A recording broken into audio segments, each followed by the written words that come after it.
You're listening to the JD Rucker Show. Let's begin.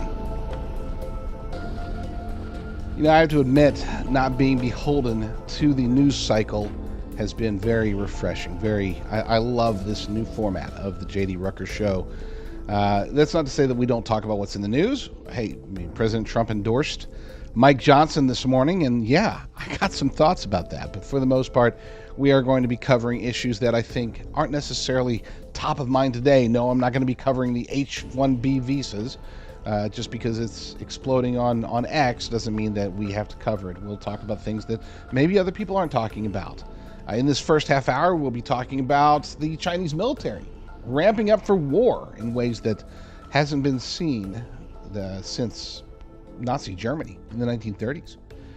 We'll also be covering globalist elites and their attack, multiple attacks, on the pineal gland, that part. I love talking about stories that are either Bible-related or conspiracy theory-related or both, and that definitely falls under the conspiracy theory realm. J6 political prisoners are suing the Department of Justice to the tune of $50 billion. I'm all about that. That's good stuff.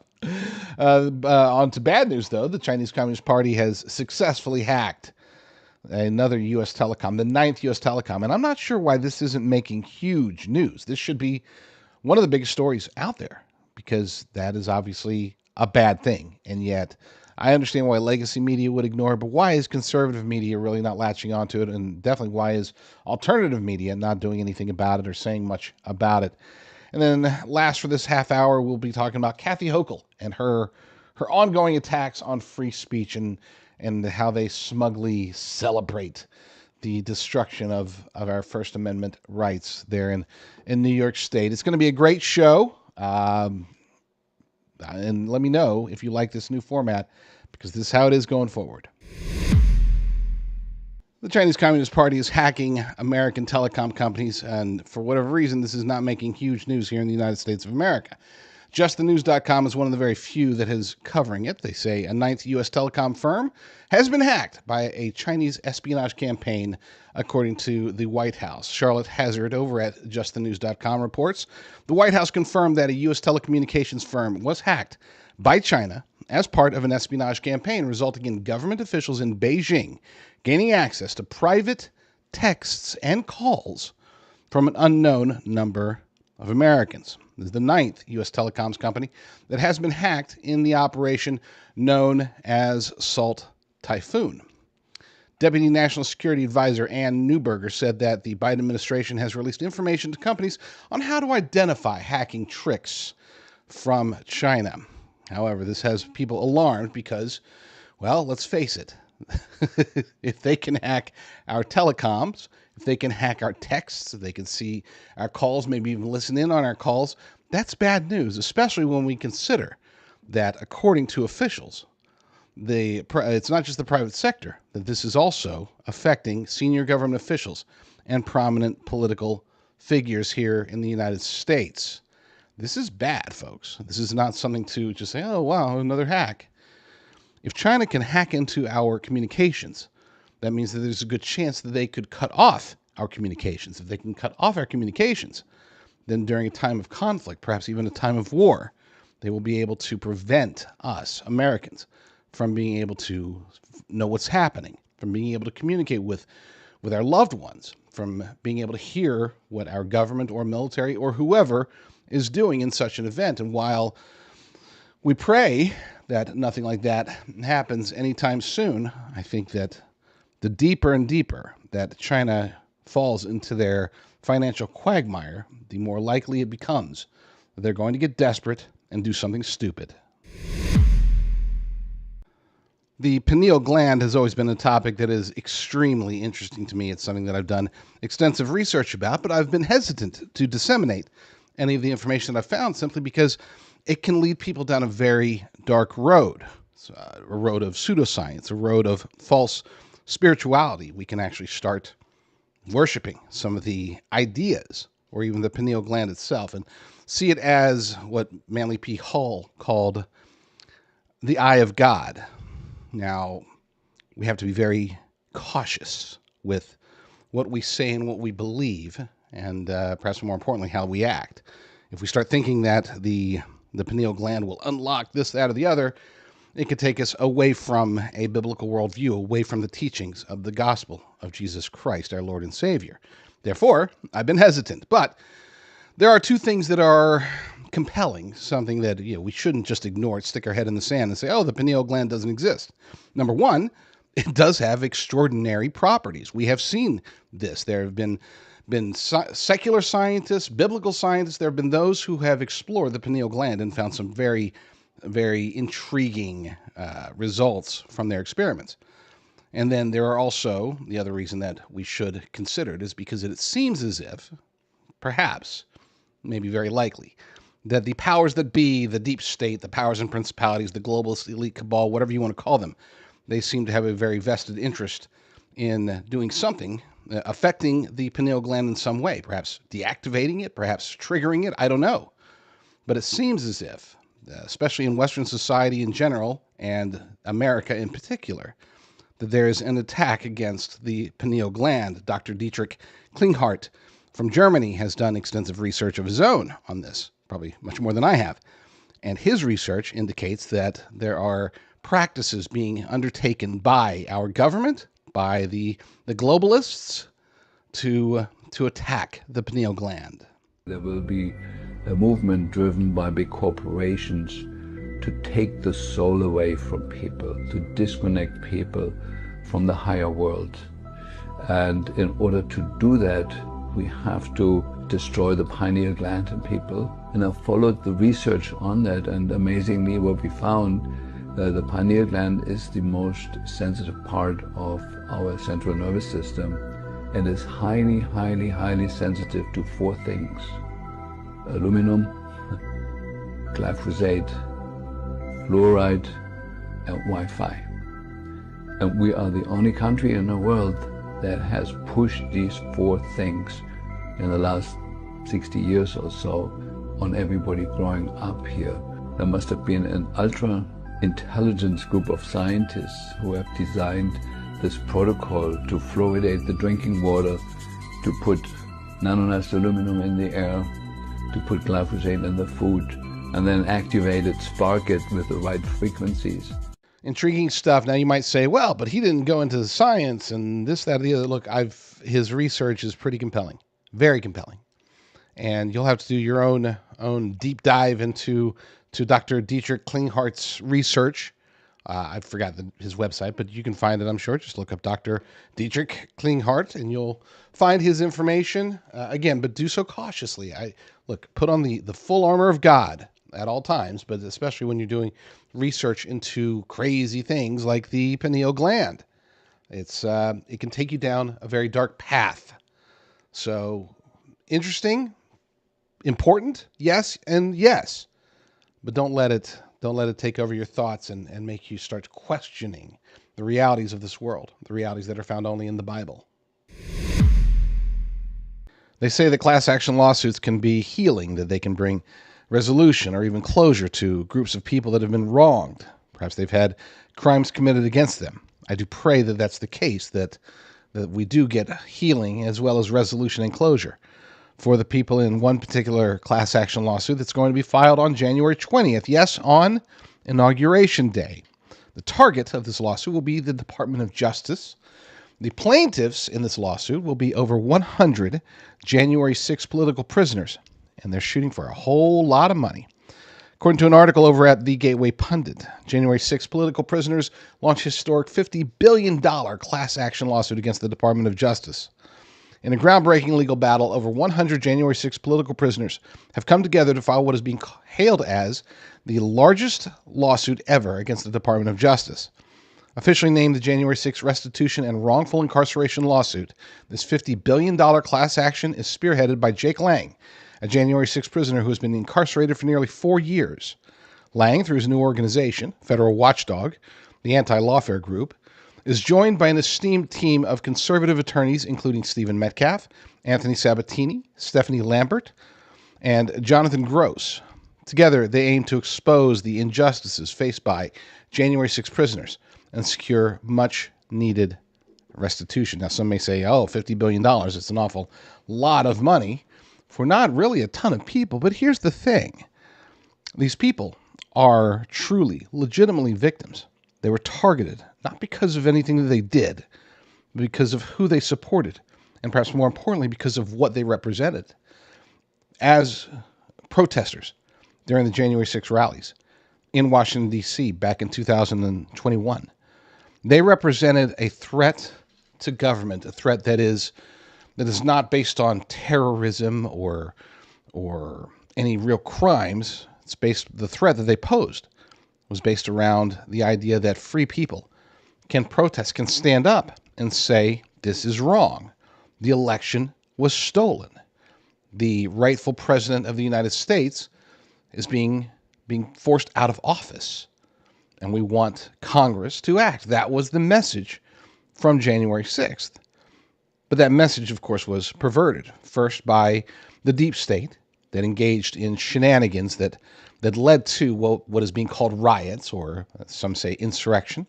Then they were attacked. Our republic was attacked by many politicians, including Republicans. Many Republicans were involved in this. This wasn't just a Democrat thing. The UniParty swamp wanted Donald Trump to be removed completely and totally from the public eye. They wanted lessons learned by anybody who would continue to support him. And so they engaged in pushing this further. And then, of course, we have the corporate media who, to this day, are still acting against the January 6th protesters. This is worse than just your standard lawfare. This was a concerted effort, a true conspiracy to take down those who would fight for this nation. People who believed in their hearts, and rightly so, that the 2020 election was fraudulent.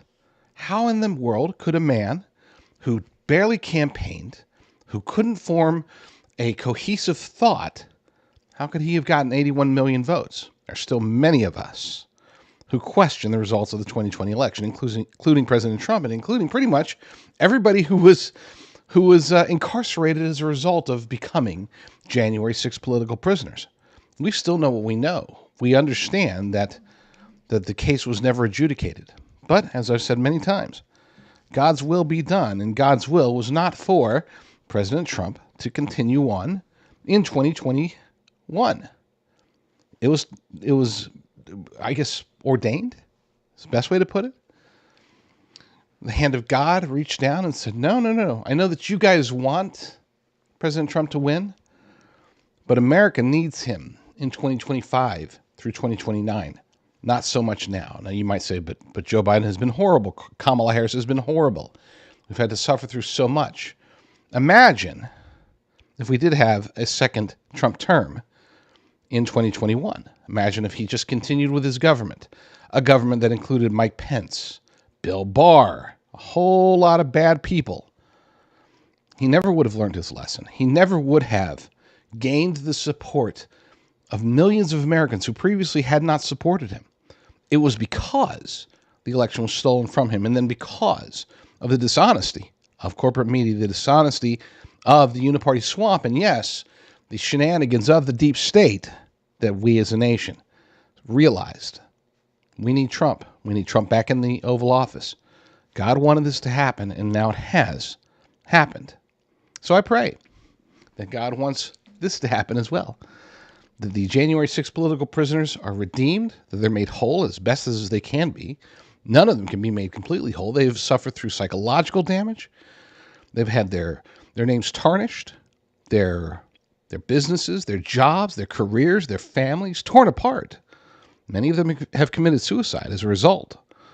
So no, $50 billion is not going to be enough to make these people whole. But it will send a message. It will say that, yes, common sense and freedom still exist in the United States of America, because common sense tells us that the entire January 6th shenanigans, as portrayed by corporate media and the UniParty swamp, that it was all a farce, and somebody's got to pay for it. It's unfortunate that in today's very polarized and oftentimes indoctrinated world, the phrase hate speech is completely misunderstood. Is hate speech protected? You betcha. It is protected under the First Amendment, and governments, as well as government entities, as well as government employees who are working with, say, big tech companies, they must not be allowed to in any way stifle free speech, which does include hate speech. There are certain types of speech which are illegal, and those I will discuss some of the time. I've discussed them ad nauseum in the past, but I want to focus on this latest development out of New York. This comes from mrcfreespeechamerica.org. Welcome to dystopia. New York Governor Hochul signs new anti-free speech legislation. This is by Catherine Salgado. According to the article, leftist New York Governor Kathy Hochul has signed a legislative package that includes a bill encouraging platforms to censor speech. In a press release, Hochul's office bragged about alleged online safety legislations. One bill in particular, S895B/A6 789B, quote, requires social media companies to disclose their terms of service relating to hate speech.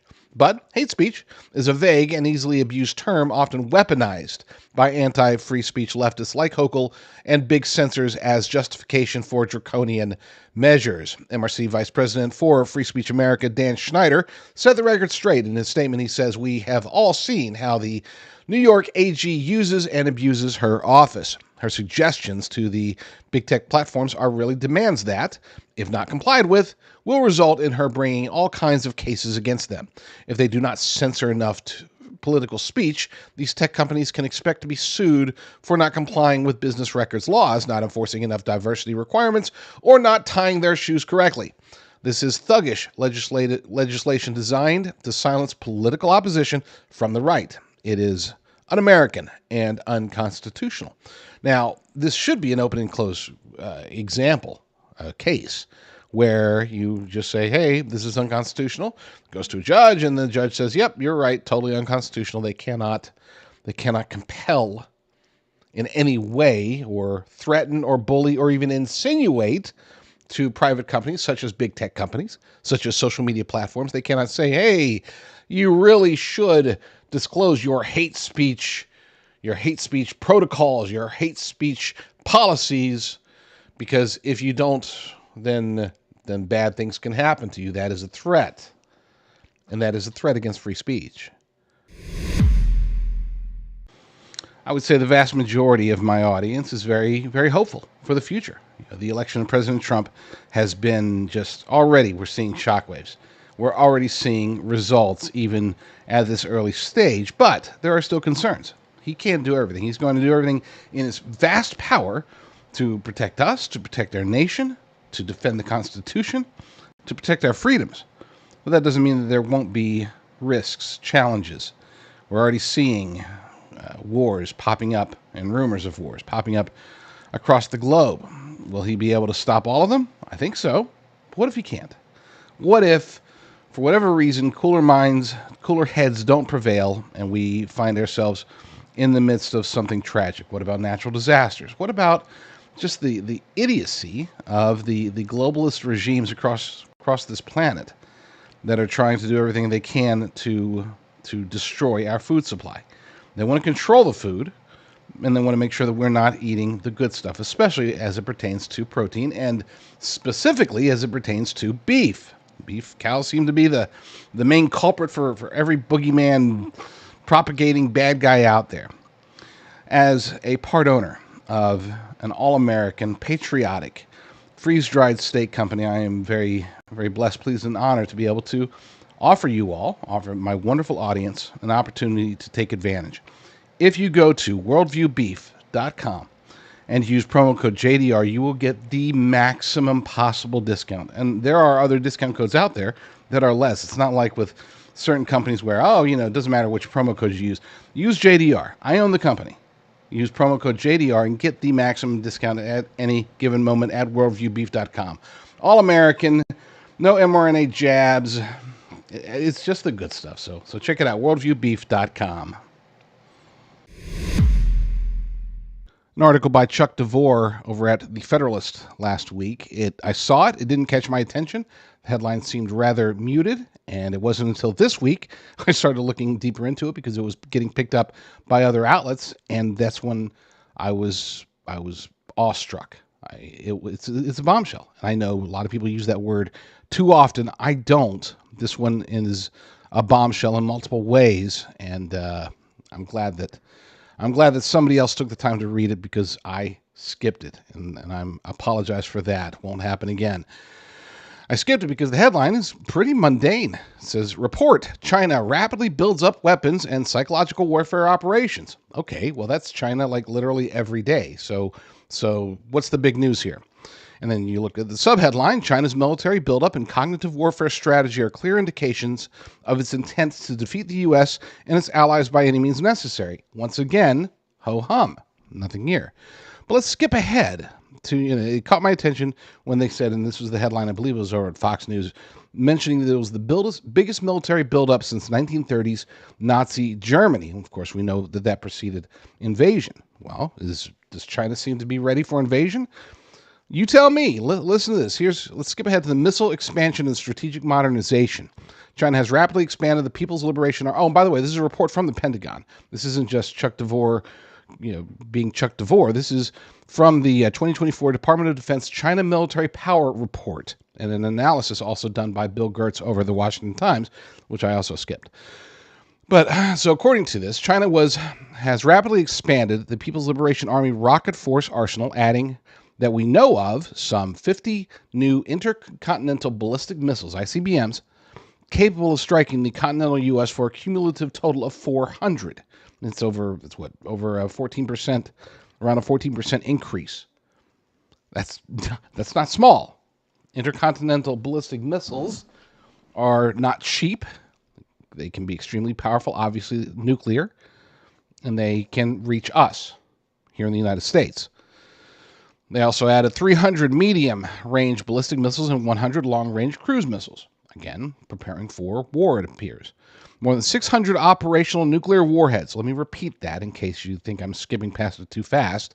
More than 600 operational nuclear warheads. That's more than half. Or that's more than double what they currently have. That is projected to surpass 1,000 by 2030. Hypersonic missiles, like the DF-27, capable of evading U.S. missile defenses and targeting Guam, Hawaii, and Alaska. China's Navy, already the largest in the world with 370 ships and submarines, is expected to grow to 435 by 2030. But it's worse than that. They're also getting into or expanding on their cognitive warfare and psychological operations. This is something that we've talked about a lot. We will continue to talk about a lot in both, and they are separate, by the way. Cognitive warfare and psychological operations, I think, sometimes get conflated, but they are two different types of attacks. You can have an attack that is cognitive warfare combined with a psychological operation, but they can also be distinct. According to the article, beyond its conventional forces, China's adoption of cognitive warfare poses a significant threat. This doctrine focuses on manipulating information to undermine adversaries' decision-making processes. Cognitive warfare features tactics right out of a sci-fi film, all enabled by powerful AI tools.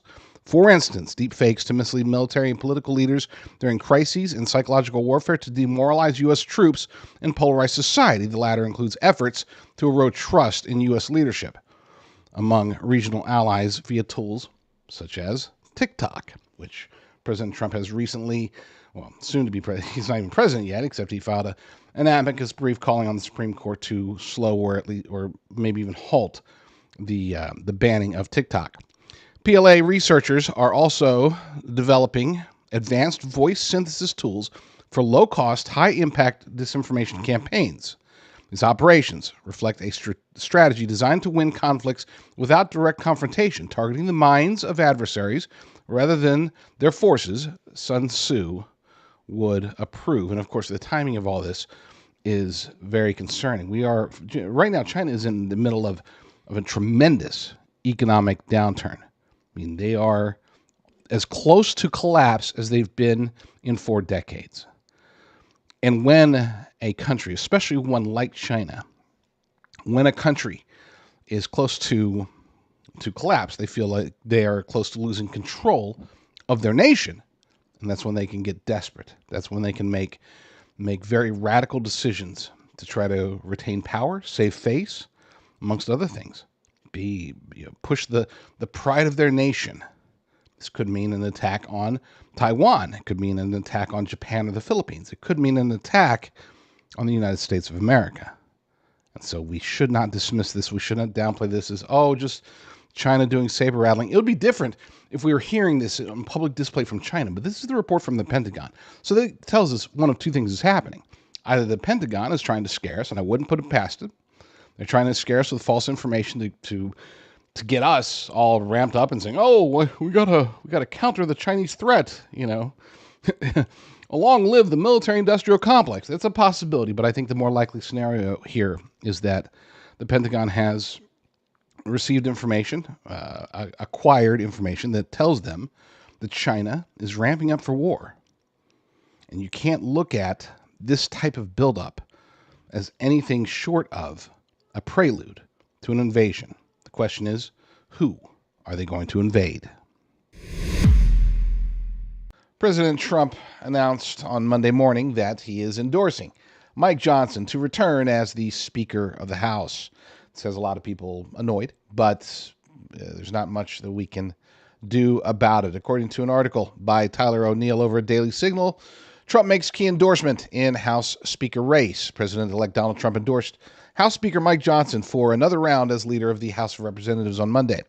Conservatives had wondered if Trump would oppose Johnson's bid after the president-elect effectively killed the first massive spending bill to fund the government earlier this month. And as he posted on Truth Social, "We are the party of common sense, a primary reason that we won in a landslide the magnificent and historic presidential election of 2024. He continues, "Let's not blow this great opportunity which we have been given. The American people need immediate relief from all of the destructive policies of the last administration. Speaker Mike Johnson is a good, hardworking, religious man. He will do the right thing, and we will continue to win. Mike has my complete and total endorsement. MAGA." Now, look, I don't like Mike Johnson. I don't like him one bit. I think that he conned us. I think he lied to us. I think that he came in as a faith-driven, constitutional conservative, whatever, and then once he was actually in office as Speaker of the House, he demonstrated that he is part of the UniParty swamp. Is he better than Kevin McCarthy? You betcha. I mean, by a long shot. And Kevin McCarthy was slightly better than Paul Ryan. So at least it looks like we're heading in the right direction. But no, Mike Johnson is not the guy to get things done. He's far too willing to cross the aisle and work with Democrats, which I know, look, I get it. Yes, there are times when you absolutely have to. But this, unfortunately, is not one of those times. We need unity within the Republican Party, and this is why I agree with Trump. As much as I dislike Mike Johnson, we don't have any alternatives. Nobody stepped up. Nobody said, hey, I would like to run for Speaker of the House instead of Mike Johnson. You've had a few that say, I won't vote for Mike Johnson. I think 5 or 6 Republicans, and we can't afford that. Unfortunately, reality is that with this razor-thin majority that the Republicans have in the House, we don't have room for 4, 5, or 6, or even 1 or 2 people to stall, to halt things for the sake of ideological purity. I would love for that to be the case. And we have a lot of work to do ahead of 2026 if we're ever going to achieve that. But in the meantime, there are times when, look, I'm not one who's going to say, President Trump says it, so we have to do it 100% of the time. That's not true. Okay? But he is the president of the United States, or at least he will be soon. He is the leader of the Republican Party. And 8 times, maybe even 9 times out of 10, even if we disagree with him on his perspectives, we have to follow his lead. And this is one of those cases where I would ask any Republicans who are opposed to Mike Johnson, let's have that debate later. For now, we do need to move forward. We do need to fix the nation. and Mike Johnson is the only choice. All right, for this half hour, we have discussion of the Shroud of Turin. Has it been confirmed? We've got Jack Posobiec to tell us his thoughts on that. We also talk about revival. Is the United States experiencing a grand revival, perhaps the end times revival? We will see. But first, let's talk about MKUltra. It is a topic that is near and dear to my heart, thankfully not out of personal experience. Newly released documents expose CIA's dark MKUltra mind control experiments. This comes to us from Willow Toll over at Natural News. We have it cross-posted for your reference over at discern.tv. Now, what sort of a conspiracy theory show would I be if I didn't talk about MKUltra from time to time? The fact that it's coming into the news cycle right now, at least the alternative media news cycle, right around now is just a bonus, just a prompt. Just says, hey, Rucker, you're doing more Christian and conspiracy theory stuff, so you might as well touch on MKUltra because it's in the news. Daily Caller is talking about it. Some other conservative sites, mostly alternative, fringe media sites are talking about it, but they drop some documents. Now, here's the thing, and this is one of the reasons that I did do a deep dive into the 1,200 pages of the MKUltra release. They being the deep state, they will only allow documents to be declassified if they know that the information in them will not be truly damaging. Sure, they might have certain little mini bombshells or revelations that can make people say, oh, look, aha, and that's by intent. The real dirt, anything that could actually be used against them, that never gets released. That either gets destroyed or kept in some secret vault or classified as above top secret forever. Such, for example, the JFK files, but that's a discussion for another day. MKUltra still exists, and that's one of the reasons that I would argue that these documents were released. They were released for closure, to say, hey, see, look, we're turning the page, we're turning away from MKUltra, we're giving you all the information that you need. But it's not even close. CIA is a creature of habit. They don't stop using a play just because that play gets blown up once. The game may change in the form of different rules, different players, different enemies or opponents, but their playbook always stays the same. They just switch in, make adjustments here or there. So MKUltra, I would argue, is almost certainly, I will go for all the way to 99%, it still exists. It's still running. It's not called MKUltra, but they weren't ever, no matter busted or not, the CIA specifically and the deep state in general was never going to let go of their ambitions to control minds. Their greatest asset are assets. Their greatest resource are human assets, people that they can control one way or the other. Now, they do this in one of four ways. Technically, there's more than four, but four major ways they do it. Number one, they will bribe people. And this is something that they do sparingly. They don't like to do it. That's their least favorite technique. But they do. They find people that they can take and they can just bribe them, give them a little bit of money and say, hey, do this. We'll give you a job. We'll give you this. We'll give you that. We'll give you protection, whatever. And that's how they can get certain people to do certain things. The bribing aspect of it, though, is more of a challenge for them because there's no fear involved. There's limited fear involved, I should say. Somebody who's bribed might be willing to turn against their briber at some point in the future. So they don't like going down that road, only if necessary. Number two, they do blackmail a whole lot of people. They get dirt on people, especially politicians and bureaucrats, business leaders, and that's how they're able to control a good chunk of the world. It's not just about the United States of America. They do go out, and you might say, but it's the CIA. They don't operate in the United States of America. And I would say, whatever. Yeah, okay. Even if they use their domestic proxies, they still do operate here in the United States of America. The third way they coerce people is through bullying. They will threaten people. They will tell people that, hey, and this is different from blackmail, by the way, they will tell people that, hey, look, sure is a nice life you're living. Be a shame if you lost it if you didn't do what we wanted you to do. And even that way, they do sparingly because that type of person could always run and is probably more inclined to run, and then they lose them and maybe they risk exposure one way or the other. And of course, the fourth way What we're talking about today is the mind control aspect of it. MKUltra was a mind control experiment. It was an operation. It was an entire campaign, really. And once it was exposed, it just transformed to whatever it is manifesting as today. So it is good that we have this information. I'm going to go through this article over here by Willow Toll over at Natural News, cross-posted at discern.tv. Not the entire article, just the bullet points, just so you know that it's out there. And you can always go find the article itself and read it. It's good. But again, it's understanding what MKUltra really is today, whatever the manifestation is. Understanding that is the more important component here. But let's go through this. The CIA's MKUltra program, a Cold War-era initiative, aimed to develop mind control techniques through unethical experiments on unwitting human subjects, including the use of LSD, hypnosis, sensory deprivation, and physical methods.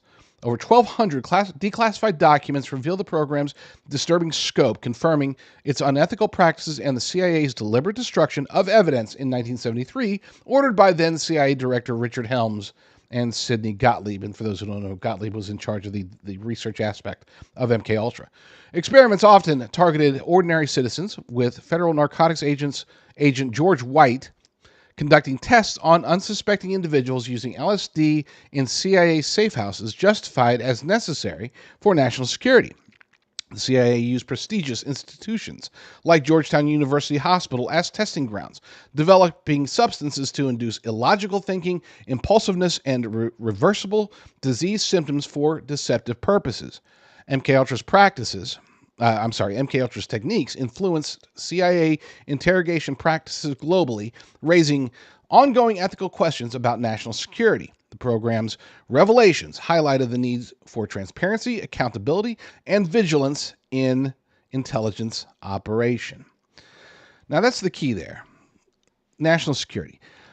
The idea, I'm not one of those guys that says declassify everything, because there are certain things that should remain classified for the sake of national security. But here's the thing. The vast majority, I don't know what percentage, it could be 50%, okay? It could be 70%. I would say it's probably close to 80 or 90%, maybe even more. But most of what is classified, that is top secret, that is hidden from the public, most of it is not about national security. Most of it is about individual security. In other words, they're protecting people. They're not protecting state secrets necessarily.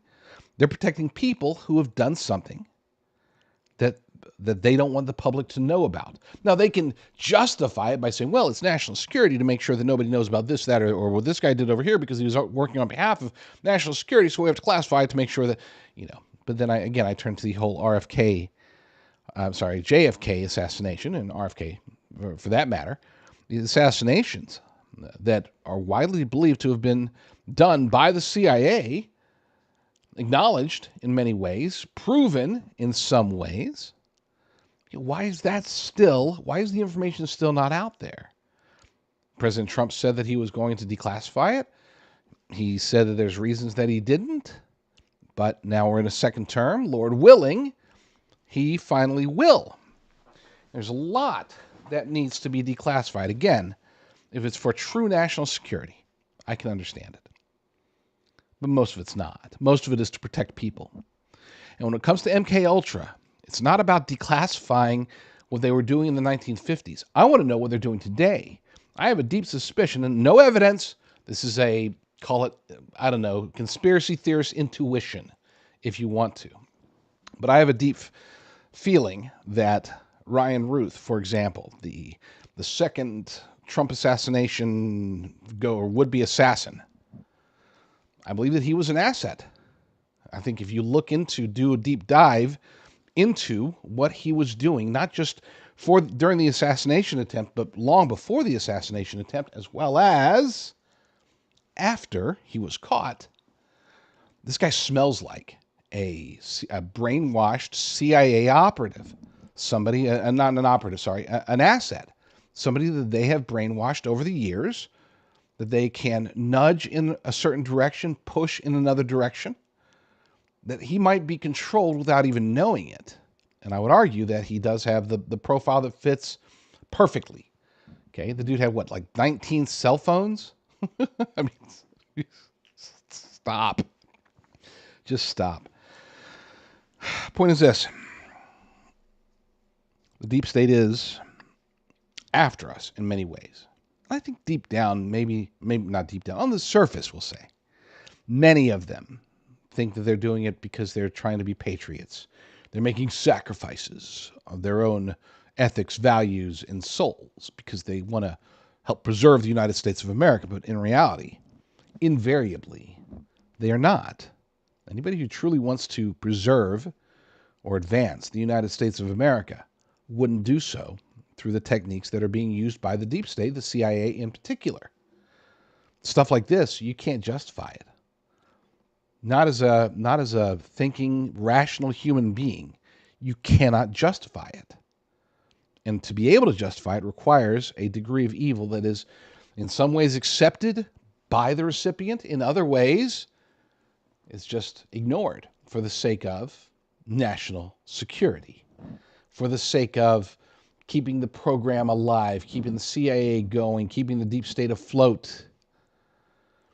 President Trump has promised to take out the deep state. That's one of the things that he ran on. He's been talking about it for years. He talked about it very thoroughly in 2023 and into 2024. I want to see it. I want to see the CIA, the FBI, the NSA, and the military-industrial complex, the intelligence-industrial complex, all their proxies, all their cronies, all the politicians in their pockets. I would love to see them exposed. I would love to see them removed from power. But that's not going to happen unless we, you and me, do our part to not only expose the truth as best we can, but to pressure those who have the power to make this happen. And if anybody does outside of God, it would be President Donald Trump. A large retail store just canceled a huge order, leaving us with a ton of extra MyPillows. But you know what? That's their loss. I'm going to make it your gain. For the first time ever, you get standard classic MyPillows for wholesale prices, only $14.88. I can't believe I'm even saying that. Only $14.88. But it gets even better. For a limited time, I'm going to offer my entire classic collection at wholesale prices. Upgrade to a queen size MyPillow for just $18.88. King size only $1 more. Get my body pillows for $29.88 and multi-use MyPillows for only $9.88. So go to mypillow.com or call the number on the screen.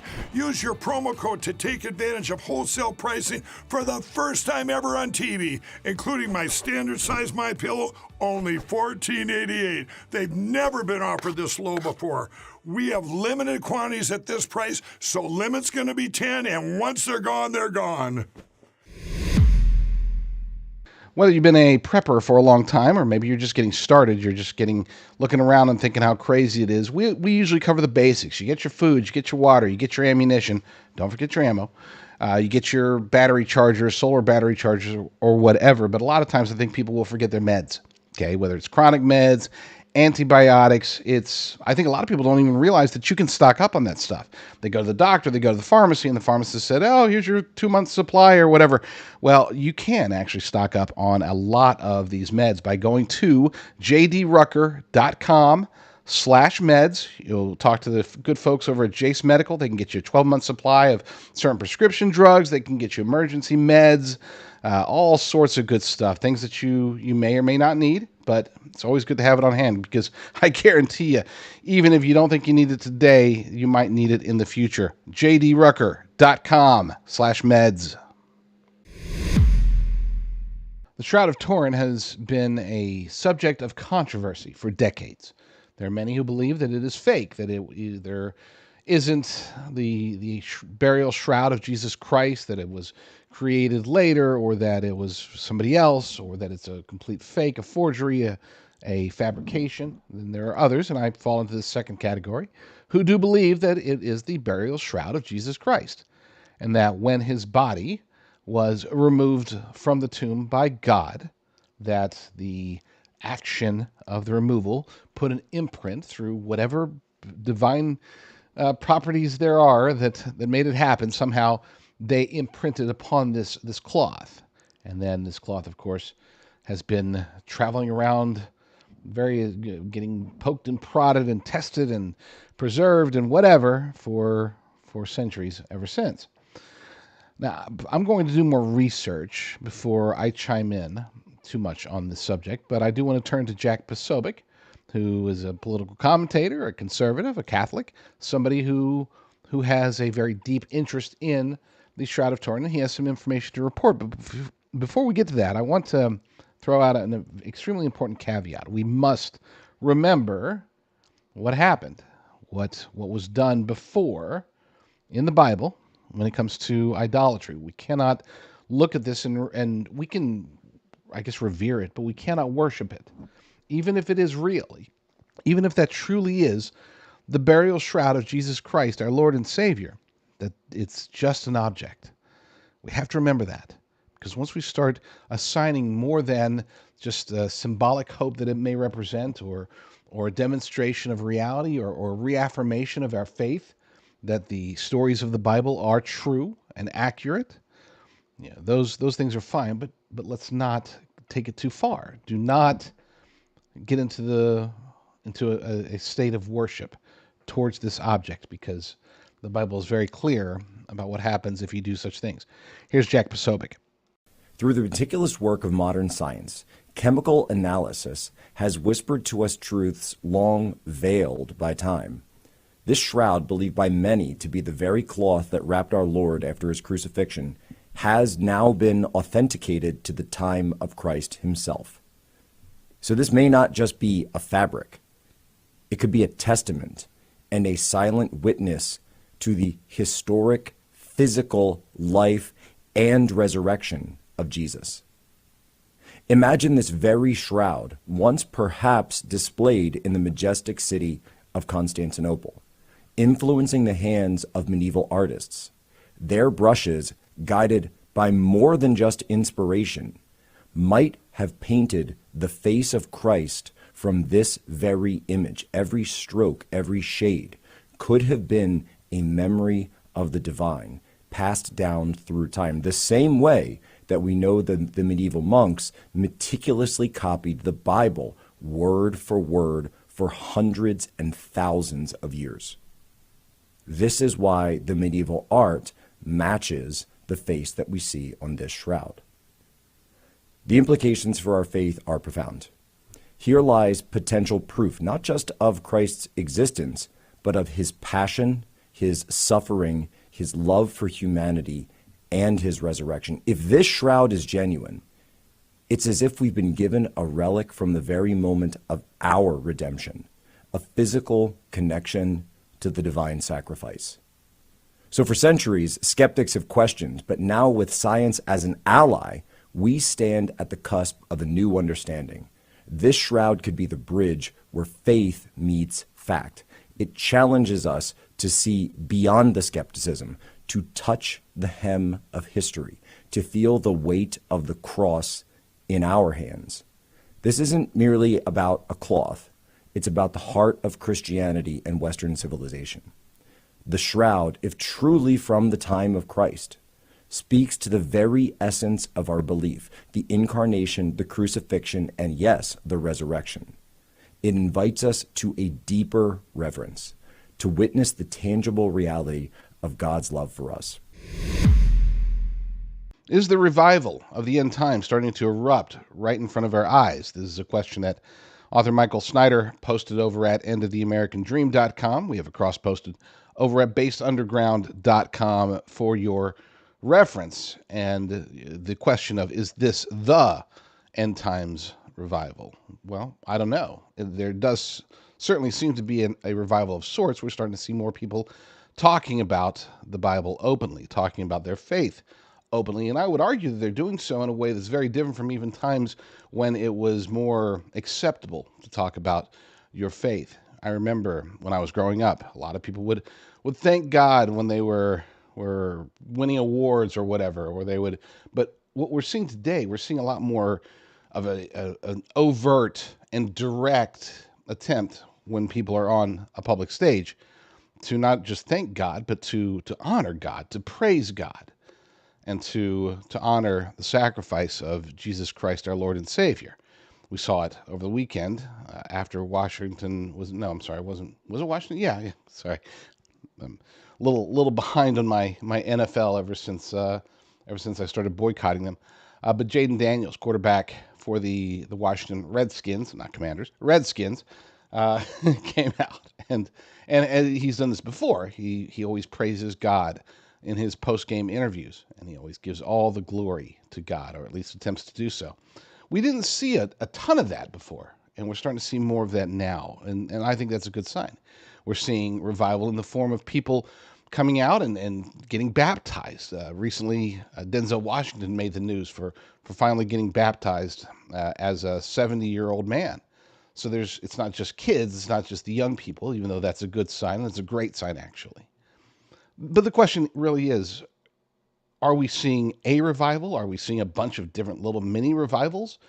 Or is this the revival of the end times? And that also makes us ask the question of whether there really is a quote-unquote massive revival in the end times. The Bible does seem to indicate in several places, in Ezekiel, in Matthew, of course, it talks about how there will be sort of an awakening. Now, generally speaking, this is referring to Israel, but many of us would argue that these references can be attributed to the entire world. In other words, all of humanity may be experiencing a version of revival in the end times. And when I say all of humanity, I'm not saying like literally every person.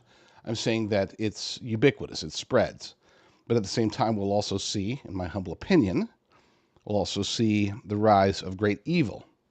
So based upon those criteria, I think it's definitely possible that we are seeing the quote-unquote the revival of the end times.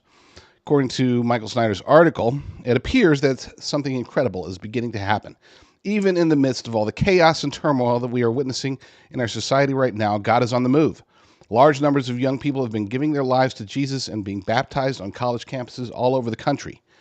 In fact, the Bible is it is being reported that through the month of October, Bible sales in the U.S. were 22% higher than last year. And to be fair, Bible sales have been increasing ever since the pandemic. Okay, it started approximately 2020. People started having questions, I guess, wanting to seek answers in the right place, the right source of those answers, and they turned to the Bible. And that's a great thing. But if we're really wondering, is this the revival? I would argue that what we're seeing is a natural response to the great evil that's around us. People, generally speaking, and this is a flaw of human nature, many people, many of us, will turn to faith, turn to God, and turn to the Bible only when things are bad. I mean, let's face it. You know, I pray that you're not one of those people. I pray that you're constantly in prayer, constantly in active evangelism, or constantly trying to spread the gospel, share the message with the nations, praying, fasting on a regular basis. But unfortunately, for the vast majority of us, we turn to God when we are in need. We turn to God when we are down. And since the pandemic, a lot of us have been pushed down, pushed to the brink. Some of us have been pushed over the edge. And so it is natural to see people turning to faith when they have nothing else, nothing left to lose. Prosperity seems to push us away from God in many ways. Now, that's not to say, oh my gosh, so if you're rich or if you're doing well, then you're not going to honor God. I'm not saying that. I mean, obviously, Jaden Daniels is a perfect example of somebody who's using his short-term platform. He only gets to be interviewed for like 30, 45 seconds after the games, right? But at least on the field. But he's not hurting. You know, I don't know what's happening in his personal life, but he's got a lot of money. He's on top of the world. He's successful. He's young. He's got his whole life ahead of him. You know, so to say, I'm not suggesting that if you are prosperous, that means that you are not focused on the Bible. I'm just saying that in general, human nature, we turn to the Bible during times of strife, times of desperation. But not everybody does. So we can also counter my own argument by saying, look, the fact that more people are turning to the Bible. Bible sales are going up. That should tell us something. The fact that we're seeing more revival tells us that while one part of the world, one part of society is heading away from the Bible, pushing towards wokeness, pushing towards sexual exploitation, pushing towards promiscuity, abortion. Don't even get me started on genital mutilation being done to children. There are many, many, many, many, many ways that we can point to society and say, hey, we suck. And we're definitely not doing God's will. But there are others who are starting to come around, and that is a very good sign. Point being is this: whether we are in the quote-unquote end times revival or not, whether this is the big one or just early stages or just whatever you want to call it, embrace it. We are at a time when revival is needed more than anything else. I've said this many times, and I truly believe this. If given the choice between President Trump winning the election or revival taking over America, I'll take revival every time. As much as I support President Trump, and I love the fact that he won, and I think that's miraculous in many ways that he even survived long enough to win, I think that God wanted President Trump in office for 2025 through 2029. Awesome. That's a good sign. But revival in the United States, revival across the world is far more important. So just keep that in mind. We can get locked into our day-to-day, reading the news cycle, looking at what's happening in our lives, checking our bank accounts, watching television or Netflix or whatever it is that you do. But let's not forget that revival, in its purest form, isn't about college campuses. It's not about Bible sales. True revival starts with ourselves and with spreading the message to family, friends, anybody that we can reach. We won't have revival until Americans decide, and as a large group of us decide that now is the time for us to spread the message of God. All right, for this last segment of the JD Rucker Show, we are going to be talking about, let's see, the huge risk, and it really is a huge risk of default that we face going forward. There's a lot of alarm bells going off, and even if we don't default, which I personally don't think we will, but let's say that I'm right and they're wrong, they being the economists, we are able to not default on our debt. Well, that doesn't necessarily fix things. It only prevents certain bad things from happening while allowing for other bad things to take place. We'll also be talking about persecution. It is rising across the planet. Persecution of Christians. And here in the United States, we might feel like oftentimes we are persecuted, but our persecution is nothing compared to the persecution that other Christians across the world are experiencing. I'll be going into the hack. Apparently, nobody told us until today, but there was a hack of the U.S. Treasury by the Chinese Communist Party or their proxies. Seems like kind of big news, don't you think? But apparently we weren't deemed worthy to receive that news until just today. And then I'll be ending with a discussion of the 16 ways in which we as a nation are committing suicide. I know it all sounds very fatalistic, but believe me, there really is, there's hope mixed in there. Don't worry, it's not all bad. We are going to smile some, maybe not a lot, but at least a little bit. So stay tuned. Did the UniParty swamp make a 2025 U.S. default unavoidable? It's a question that is being asked by quite a few people. I wish I could say, oh, this is all on me, but it's not. As a matter of fact, if anything, I've been sticking my head in the sand a little bit on the idea because I've been riding, like a lot of us, I believe, riding the hope that things are going to be able to turn around quickly under President Trump and with Republicans in charge of the House and the Senate. But reality is starting to set in.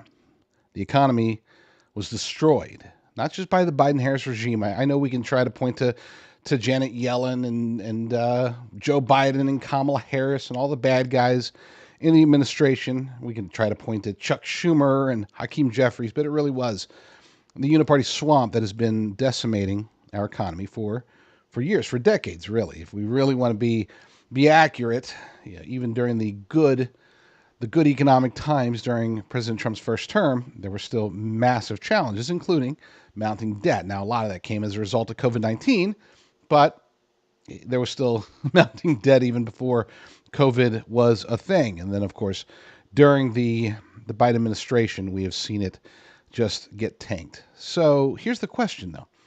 What can be done about it? Can anything be done about it? Are we beyond the point of no return? And unfortunately, the answer to that is probably yes, but we don't play fatalistic here, so we're going to assume that we can fix this. It's just going to take a whole lot of austerity and some really strong fiscal policies. But we have immediate concerns, even before a potential economic collapse. We have to face the other issues such as de-dollarization and the rise of BRICS. An article that we have posted over at economiccollapse.report, titled, just as this segment is titled, according to the article, to say that there would be shock waves if the U.S. defaults on its debts next year is like saying there would be great damage if a meteor the size of Madagascar hit the Earth. This nation, and the world itself, is not in any condition to handle the repercussions of such an event, and it seems like the UniParty swamp is in favor of such a catastrophe. There is hope. Between Republican control of both chambers of Congress and President Donald J. Trump re-entering the Oval Office in 3 weeks, it's not time to panic, but there needs to be real actions taken to not only raise the debt ceiling, but to dramatically cut spending. Unfortunately, the latter may not be in the cards. The United States is on a collision course with a potential default on its national debt, an event poised to significantly undermine the credit rating and unleash economic turmoil across global markets. This looming crisis is centered around the contentious issue of the debt ceiling, sparking widespread concern among investors, policymakers, and international allies. The federal debt limit, due to be reinstated on January 1st, sets the stage for a critical financial challenge, with the Treasury Department's extraordinary measures expected to deplete by mid-2025. There's an urgent call for congressional action to either raise or suspend the ceiling to avoid default. Treasury Secretary Janet Yellen has highlighted the gravity of the situation, urging lawmakers to protect the full faith in credit of the United States. A default would not only question the reliability of U.S. Treasuries, traditionally seen as the bedrock of international finance with zero credit risk, but also lead to a potential sell-off of U.S. securities. Such an event could increase borrowing costs globally and might even push the U.S. into a recession affecting millions of jobs and household incomes. But they're really understating it when they say that, because we are talking about the potential for a full-blown collapse, because it's like a domino. That would be one of, there's many dominoes that have already been pushed, but this is the big one. This is the one, you see those various dominoes there. Some go in this direction, some go in that. This is the big one. This is the center one. Okay? If this falls, all of them fall. So I don't know if I just say, there could be a recession. It's worse than that.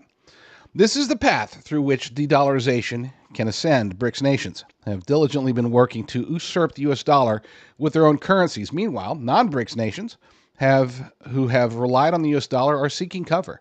This is why alternative forms of value, such as cryptocurrency and precious metals, are becoming increasingly popular. Now, let's talk about cryptocurrency for a minute. I am a huge fan of decentralized currencies such as Bitcoin, Ethereum, various cryptocurrencies that are available out there. But there's a catch. Right now, they're a threat, not to you, not to me. They're a threat to the system. And the people that are in charge of the system do not like to be threatened. Now, there seems to be some pretty strong protections with blockchain. Strong protections with our, I don't want to sound like a fearmonger here and say, cryptocurrency is bad, it's scary, they're going to take over. I would just recommend strongly that you don't put all of your eggs into the cryptocurrency basket, just as you shouldn't put all of your eggs, really very many of your eggs, into the fiat dollar basket. Diversification is the key here. And obviously for most of us, we're just struggling to make it day to day. But for those of you who have retirement, who have wealth, that you want to protect, who have property that you want to make sure that you continue to own, it makes sense to start diversifying. Is cash dead? I don't think so. I hope not. I hope it's not dead yet. As much as I hate the fiat currency system, it's the system that has worked for, to some extent, for many hundreds of years. So kind of need that to continue just until we can get a better option in place. For example, a gold-backed dollar, but don't even get me started. I'm getting into wishful thinking now. In the meantime, we are stuck with the fiat currency system. Just don't stick everything into it. Don't put everything into your bank. Don't put everything into your wallet. Definitely don't put everything onto your credit cards. If you have ways to invest, again, through retirement or through your own personal wealth, gold and silver, awesome. Cryptocurrency, awesome. A little bit of cash, a little bit of investments, maybe a little dabbling in the stock market if you feel like it. I don't feel like it at all. I think that the stock market is the ultimate bubble, and it is going to burst at some point. And that's pretty much what everybody's saying. It's just a question of, is that in 2025, 2029, whenever. We do know that gold and silver, they're going to retain value to some extent. I'm not giving you financial advice. I'm not a financial advisor, but let's face it, it's been going strong for millennia. If we can crash that one, we're done anyway. So who cares, right? Cryptocurrency, again, there's a potential there. There's a high potential, but there's also a risk involved. We've seen cryptocurrency going from 60,000 down to like 19,000, or Bitcoin in particular, back up to 100,000. Is it going to go back down? Is it going to go to 1 million? We don't know. I don't know. Maybe you know. I don't know. But I would put some, just not a lot, not all, for sure. Some that if you want to have protection, but you also want to gamble with that protection, put some of that money into cryptocurrency. Put some of that money, obviously, into gold and silver, and put some of that money into other investments, land, firearms, food, real estate. I don't know. I'm not trying to give you financial advice. I just know that the way that the economy is situated, President Trump, the Republicans, I think they're going to do what they can to keep it together. But we're still $36 trillion in debt. We still have enemies, powerful enemies, economic enemies, who are coming after us and trying to take us down. De-dollarization, some would say, is also a matter of not if, but when. And if and when that happens, we are going to see collapse. The only thing that has prevented us from collapsing under the own weight of our national debt is the fact that if we collapse, so do over 100 other nations. And so we've been allowed to prop it up artificially. If and when there's an option for them to not collapse, if the U.S. dollar collapses, they will let us fall. They will let us die. So stay frosty, be economically sound. Get your gold, get your silver, get your crypto, get your whatever. Just don't stick it all into one place. That's all I'm suggesting. I have one kid. You have 5 kids. That's what you. How do you? That's incredible. It's kind of like being an FBI agent. You're always kind of monitoring them and making sure everyone's safe. Makes good sense. I'm actually a real agent. I'm not an agent. I'm actually a deputy sheriff. Are you really? Right there. Many, many years. Are you serious? For real life, real life. Unbelievable. Yeah. So you're a sheriff. Yep. Played at Princeton. Pro football player. Greatest superhero of all time. Never drafted to Major League Baseball like you with the Pittsburgh Pirates. Thank you very much. Knuckleballer. How do you hit a knuckleball? You don't. You don't. You don't. That's the whole point. That's the beauty of it. We may have always played on different sides, being the superhero or the supervillain. Supervillain. But we have a lot more in common than I thought that we did. Which is shocking, because one thing's for sure. Genesis Gold Group is a company that we both trust. They make safeguarding your IRA or your 401k as simple as possible. And I need simple, That's right. I'll be honest. And with their stellar reputation, they're as solid as the gold that they sell. Like this gold right here. So call Genesis Gold Group today at 1-800-200-GOLD. What is that? This is what they call a prepper bar. So like you can break off see these little pieces? Oh, it's on both sides. And it's great because you can carry that around small. And Oh yeah, and you can literally use it to spend. Or it's not like this one. What? This is a big fella. This is a really great one. Is that real? This is a real one. You want to hold it? It's heavy. Holy smokes. That's pretty great. Yeah, you can get them one of those from Genesis Gold yourself. Hey, you guys see this? Look, check Dean, this out. Dean, Dean, that's my kid's college tuition money. Hold on, I'll be back.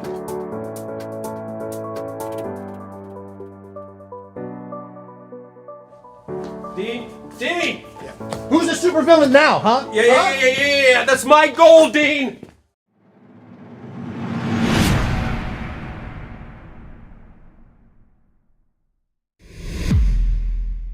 Persecution of Christians reaches crisis levels in 2024. Look, when it comes to politics, when it comes to culture, when it comes to the economy, I'm an America First guy. We got our own problems. I'm not interested in helping out a whole lot of other countries or really any other countries. Yeah, there's a difference. I shouldn't say not helping out.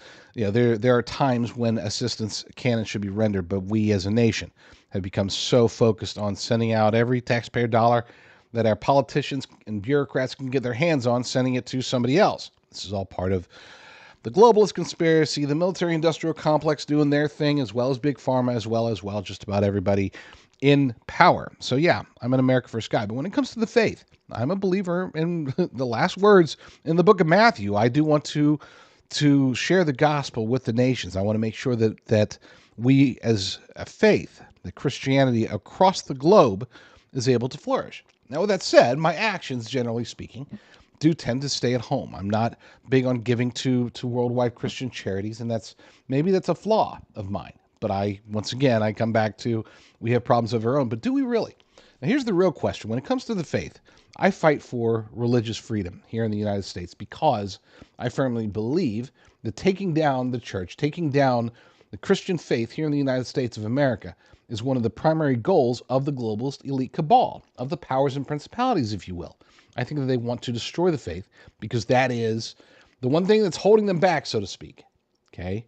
That's their Achilles heel, and they can overcome that. And I do believe that they will eventually, but that doesn't mean that we can't continue to fight. But here in the United States, even though we fight for our own freedoms, the persecution against Christians here in the United States is it's infinitesimal compared to what Christians abroad often face, especially in nations where laws and other traditions have been weaponized, in some cases, in deadly fashion. According to an article over at cauldronpool.com, a great site, by the way, you should check it out often, persecution of Christians reaches crisis levels in 2024. 1 in 7 Christians globally experience discrimination or violence for their faith. I'm going to skip ahead.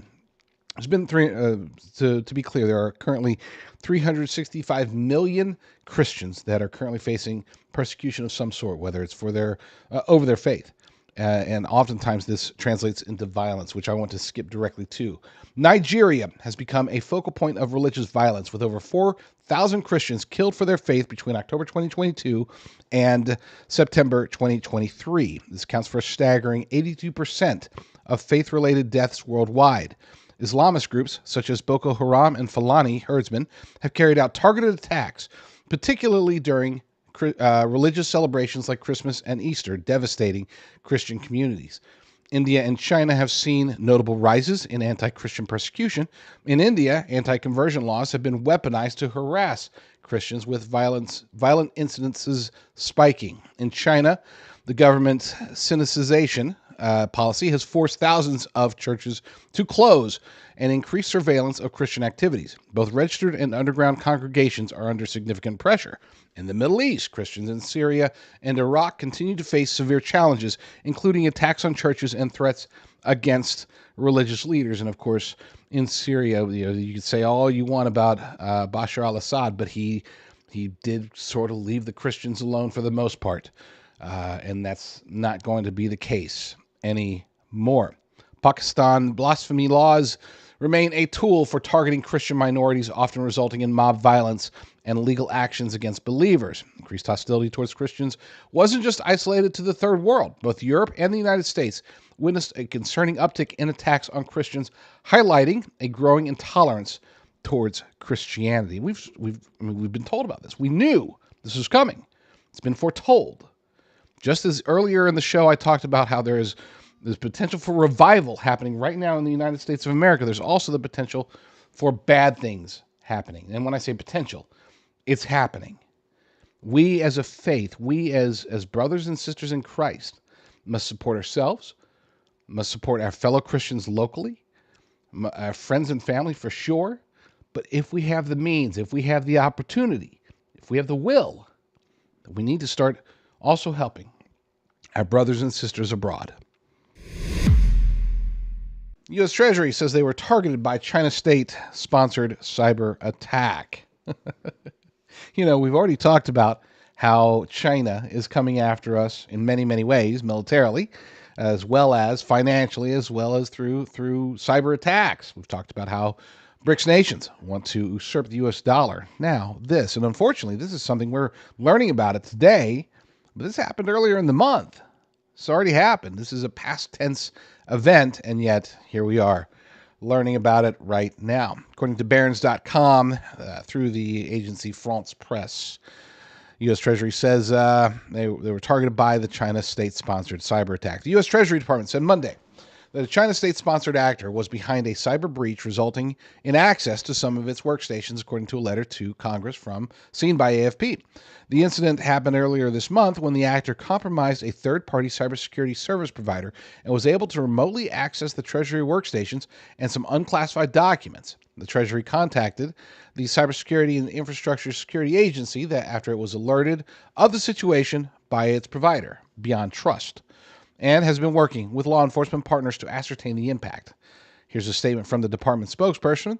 The compromised Beyond Trust service has been taken offline, and there's no evidence indicating the threat actor has continued access to Treasury systems or information. In its letter, leadership of the Senate Banking Committee, the Treasury said, based on available indicators, the incident has been attributed to a China state-sponsored Advanced Persistent Threat actor, APT. Hadn't heard that one before. The department did not provide further details on what was affected by the breach, but said more information will be released in a supplemental report at a later date. In other words, there was some bad things that happened, and they want to figure out how to sugarcoat it. That's really what they're saying. Now, I would argue that this is probably a test run. This is a test run to see how, because they don't go in there and just access workstations and leave. Okay, I don't care how quickly they're found out.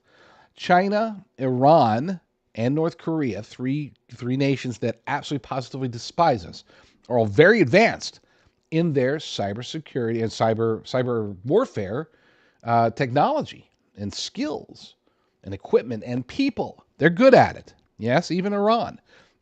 They might suck at a lot of things, but they're good at hacking. They always have been. And on our side, we have, of course, the United States government is very good at it. Israel is very good at it. Allegedly, from what I've heard, Canada is actually pretty good at it. The 51st state. So we will see how this plays out, but it's a warning. Again, I mean, it just seems like every segment of today's show has been a warning to watch out for China. They really are coming after us. They're desperate. They're so desperate right now. I don't think unfortunately, American legacy media, and even in many ways, conservative and alternative media, do not do a good enough job of keeping track of, or at least informing us, the American people, about what's happening over China. And they are getting into super, truly, ultra desperate position. They're dying. And when you have someone that powerful, with that many people, that many mouths to feed, that many missiles to maintain, that many war machines to keep going and to spread out, and that many whatever resources everywhere, it's a machine that wants to stay alive. And if the only way that they can stay alive is through desperate measures, then we should expect desperate measures. Civilizations die from suicide. Here are 16 signs that our society is doing exactly that. This is the second article that I've done today from Michael Snyder. He's on a roll. And this is one that's actually kind of infuriating, but it's necessary for me to do, because I don't know about you. Maybe I'm crazy. I don't think I am, but maybe I am. But maybe you feel the same way that I do, that our society, American society, but the world in general, but American society in particular, has just gone too far. And I'm not just talking about self-destruction. I'm not talking about economic collapse or anything like that. I'm talking about as a society under God. How can we still claim to be a nation, one nation under God? It's as if we have elevated ourselves. And I'm not talking, again, about individuals. I'm saying that corporate America, all of America, that it just isn't worth saving anymore. And I know that, you're saying, oh, are you anti-American? By God forbid. No, that's not what I'm suggesting at all. What I'm saying is that we have become so depraved as a society that all we can pray for, all we can ever hope for, is mercy. We haven't earned anything other than damnation. There was a time, perhaps, when maybe we were heading in the right direction, maybe just a little bit, but it seems as if in recent years, recent decades, this isn't about Joe Biden versus Donald Trump versus Barack Obama versus George W. Bush versus Bill Clinton, George H.W. Bush, Ronald Reagan, or Jimmy Carter, or anything like that. This isn't about politics. This is about our soul as a nation. And I think that we started seeing it deteriorate very quickly. And then in the 60s, we really saw the degradation begin. Don't take this the wrong way. I'm not saying that I hope that we die, or that as a society, as a civilization even, that we commit suicide, as this article is going to talk about. I'm just saying that it does cross my mind that we must hope and pray that we don't, as a society, as a civilization, that we don't get what we deserve, because what we deserve is awful. Let's get into this article. Again, this is the second one from Michael Snyder for the day, so he's on a roll. Civilizations die from suicide. Here are 16 signs that our society is doing exactly that. When I wrote about the collapse of society, a lot of people out there think that I am exaggerating. Sadly, the truth is that I'm not exaggerating at all. The United States was once the greatest country in the world, but now we have become one of the most self-destructive societies that the world has ever seen. We've turned our backs on the values of our forefathers, and we are literally destroying everything that we have worked so hard to, that they worked so hard to give us. Now, I would argue that we are still the greatest country in the world. It's just that the rest of the world has deteriorated along with us. Earlier today, I came across a quote from historian Arnold Toynbee that really resonated with me. He had said, "Civilizations die from suicide, not from murder," and he is right. Most great civilizations throughout history have been destroyed from within, and now the exact same thing is happening to us. Here are 16 signs that America is literally committing suicide right in front of our own eyes. Number one, our suicide rate just keeps going higher and higher, literally committing suicide. Number two, meanwhile, our birth rate just fell to the lowest level ever recorded. Can't have a society if you're not producing children. Not for very long, at least. Number three, as a society, we are increasingly rejecting the traditional family unit. As I discussed the other day, the percentage of the population that is single and childless is now greater than the percentage of the population that is married with children. Number four, instead of greatly valuing our children, we are becoming an anti-child society. In Texas, law enforcement authorities tell us that there is an epidemic of mothers abandoning their children. This was unimaginable just a couple of decades ago. I mean, one child getting abandoned would make national news. And yet now it's happening every day. Number five, the number of abortions in the United States is actually higher than it was before Roe v. Wade was overturned. And I had warned about this. I had warned about this even before Roe v. Wade was overturned. Shortly after the release, the leak of the draft decision from Justice Sam Alito, I had put out there that, hey, this is one battle that we've been fighting, great, but once this battle is won, if this turns out to be true and Roe v. Wade gets overturned, then the real battle begins, the cultural battle, the spiritual battle, because they will find ways to kill babies. It is part of a ritualistic system, a pagan, a satanic system. They must murder babies. And of course, here we are, as a nation, killing more babies now than before Roe v. Wade was overturned. Number six, approximately 1 out of every 10 abortions in the U.S. happens via pills prescribed via telehealth to patients in states where abortion is banned. We're not going to win this battle politically, folks. It's not going to happen. We have to win the hearts and minds and souls of the American people. Number 7, tissue from aborted fetuses is used in some of the most horrifying ways imaginable. And the ways, it links to a video, and I'll put the video in the show notes. It links to a video on Tucker Carlson's network that describes how these aborted fetuses, their cells, are used to create, wait for it, vaccines. Number 8, a woman was just burned alive while she was riding the subway in New York, and everyone is acting like this is perfectly normal. What sort of society acts like this? Number 9, thanks to the self-destructive border policies of our politicians, an ultra-violent Venezuelan gang is now entrenched in 18 U.S. states. Tren de Aragua is more than just another gang. Some say that they are MS-13 on steroids. And this is part of the plan. This is part of the suicide, the self-destruction of the United States of America. And I am thoroughly convinced that this isn't just, oh, we need more Democrat voters, that's why we're doing open borders. No. Do not dismiss what they've done to us. They being the, more than just the UniParty swamp, more than just the deep state. This is the action of the globalist elite cabal, of the powers and principalities, to try to destroy the United States of America. And Tren de Aragua is just one of those tools. Just a tool. Number 10. Even when criminals are arrested, they are often put back into the streets over and over again. A Florida man has been arrested 35 times. He's 31 years old. This isn't like an old man. He's 31 years old, and he has been arrested for the 35th time. They don't care. They just say, hey, we'll arrest you, and then you go back out there and do crimes. And it's not like this is New York City or Los Angeles. This is in Florida. Number 11, kids are committing very serious crimes all over the country. In fact, a 9-year-old kid was just arrested for being involved in a carjacking in Baltimore. And I see these stories every single day. I'm tapped into local news.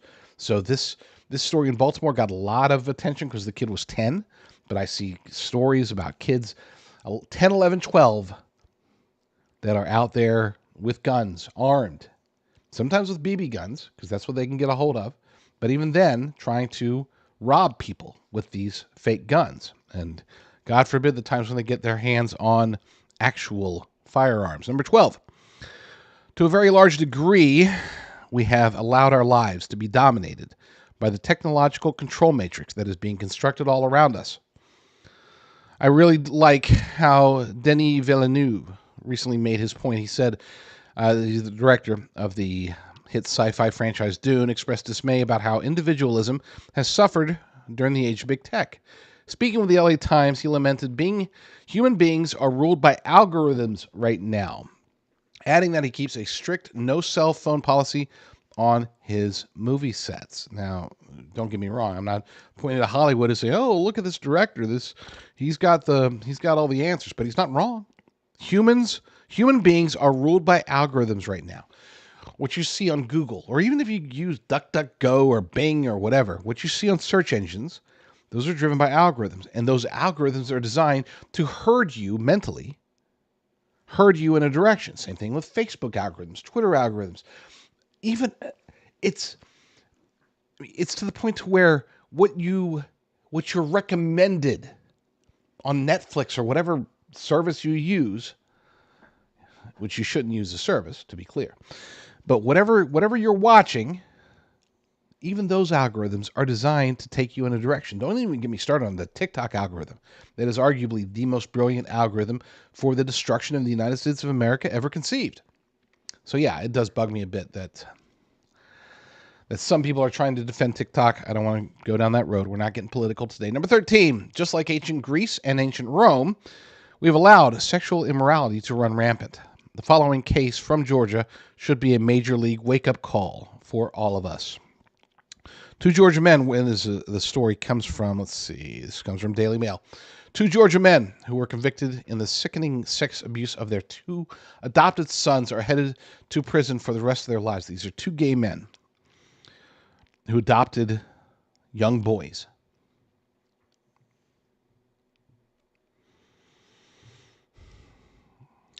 It'd be hard to convince me that our society is redeemable. Number 14, needless to say, that case in Georgia is not as an isolated incident. In a previous article, I explained that there are now 795,000 registered sex offenders in this country. If there's nearly 1 million registered, how many are there that are unregistered? I mean, are we talking about 1%, 2% of the nation that are sexual deviants? Are we surrounded by this depravity? If so, I think that's clear evidence right there that Satan has taken control of our nation and the mindset of the people in it. Number 15, in the 1940s, almost 80% of all Americans belonged to a church or some other type of religious institution. Today, that figure is down to just 45%. And number 16, thousands of churches have been permanently shutting down all over America, and many of the old buildings are now being used for other purposes. I did see a church, former church building that's being used for raves. That was in was it L.A. or Orange County, somewhere in Southern California. I saw that, so I thought to myself, oh no, you know what? No, that was in San Diego. That was just outside of North County, San Diego, and yeah. Here is a church, formerly a house of worship. And now, if you walk in, and of course I did not, but if you were to walk in, it's drugs and other things. So I don't know. I don't want to end today's show on such a sour note and say, we all deserve to just die. That's not what I'm saying. I'm saying that we have a battle ahead. It's not ahead. We are in the midst of it. The battle is happening right now for the soul of America. And I want to stress, first and foremost, take care of your own soul. Okay. It's very similar to, the signs when you go into you're flying on an airplane, and they always say you make sure to put, when the masks drop, you have to put your own mask on first before helping others. The idea there is that you don't want to become incapacitated before you're able to help your child or whoever. So make sure your own mask is on first, then you can start helping others. So I always say, make sure that your soul is secure first. Make sure that you understand and that you are deeply and sincerely following the teachings of the Bible, following and adoring Jesus Christ as your Lord and Savior. From there, then you can move on to your family and to your friends and try to spread the gospel, spread the word, spread the truth. But we can and should understand that we are part of a bigger contraption, so to speak. Even our nation itself is part of a bigger contraption called the world. And we should strive to eventually get to that point to where we can start helping the world. But it starts with helping ourselves, helping our family, helping our communities. And that's usually the 98%, 99% of Americans, that's the best we can do. And there's nothing wrong with that. If all you can do is help yourself, your family, your community, or even just yourself and your family, forget about the community.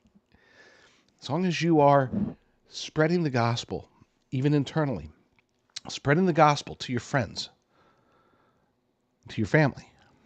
And then, if you can, move on to the community. Maybe even participate in spreading it to your city and state. But as a nation, we do need more people who are doing those things. We are in a fight for the soul of this nation. And as such, the only way that we have any chance of succeeding is through prayer. The only way we have a chance of succeeding is if God deems us worth preserving. We've already been saved as individuals, but if the nation is worth preserving, then that is in our hands, and we must to make sure that comes through. Lord willing, I will be back very soon with another episode. But in the meantime, y'all stay